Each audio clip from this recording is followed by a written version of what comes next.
অবসর সময়ে ছোট ভাই ব্রাদারদের নিয়ে মাংস রান্না করতেছি। মাঝে মাঝে আমার রান্না বান্না করতে ভালোই লাগে। ফুল ভিডিওটা দেখুন, আশা করি আপনাদেরও ভালো লাগে। আসলে এই রান্না বান্নার হাতে খড়ি বলতে আমার মাঠ থেকেই শুরু। আমরা দুই ভাই, আমাদের বোন না থাকার কারণে দেখা যাচ্ছে যে প্রায় মাকে রান্না বান্না হেল্প করতে হতো। এর থেকেই রান্না বান্না শুরু।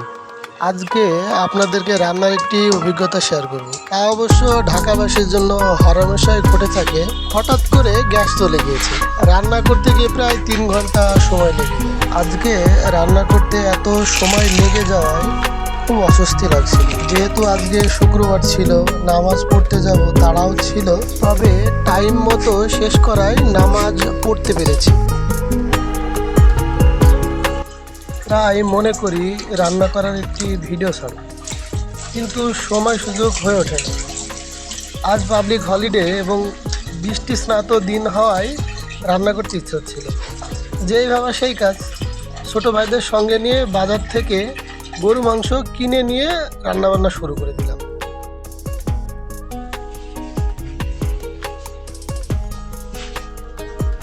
রান্না শিখে রাখায় একদিক থেকে ভালোই হয়েছে।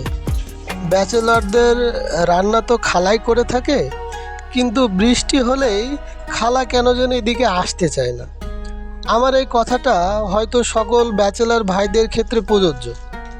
মেসে থেকে খালা রান্না খাওয়ার জ্বালা অনেক। মামা আজকে জ্বর, মামা আজকে রুমে বৃষ্টি ঢুকে পড়েছে, মামা আজকে ডাক্তারের কাছে যাবো, আরও অনেক রকম টাল বাহানা থাকে।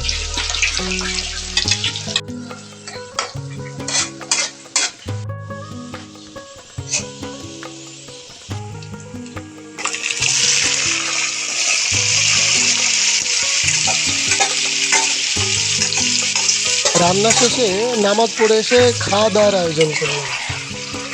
আজকে আমরা খিচুড়ি আর গরুর মাংস রান্না করেছি। এই বৃষ্টির দিনে খিচুড়ি আর গরুর মাংস মন্দ না। সাথে ছিল সালাদ আর কোল্ড ড্রিঙ্কস। খিচুড়ি মুখে নিয়ে প্রায় 1 মিনিট চোখ বন্ধ করেছিলাম। এত স্বাদ হয়েছিল, মনে হয়েছিল হাত কামড়ি খাই। ছোট ভাইরা তো বলছিল ভাই সেই স্বাদ হয়েছে। আমরা খাইলাম পেট ভরে।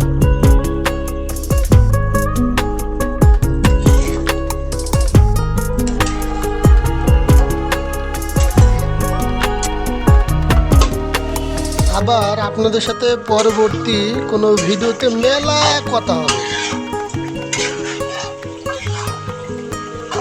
ভিডিওটি লাইক, কমেন্টস, শেয়ার, সাবস্ক্রাইব কিছু করার দরকার নেই।